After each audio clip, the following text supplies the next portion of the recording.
और अब रुख करेंगे शहर कायद का, जहां मुख्तलिफ इलाकों में हल्की बारिश का सिलसिला शुरू हो गया है। बारिश के बायस मौसम भी खुशगवार हो गया है। मज़ीद बात करेंगे डॉन न्यूज़ के नुमाइंदे बिलाल खान से। बिलाल, बताएगा कराची के किन इलाकों में बारिश हो रही है और महकमा मौसमियात का क्या बताना है इस हवाले से।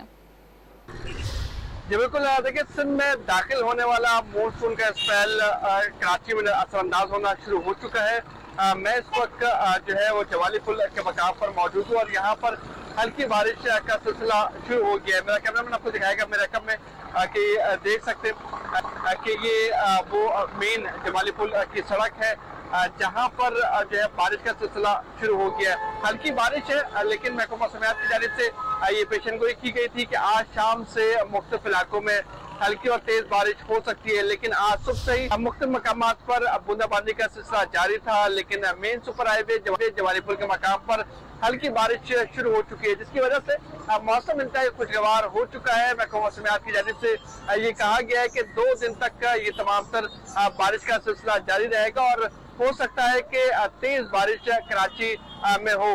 मानसून का स्पेल के हवाले से ये पेशनगोई की गई थी कि शाम से बारिश का सिलसिला शुरू होगा, लेकिन आज सुबह से ही बारिश का सिलसिला देखने को मिल रहा है। जी।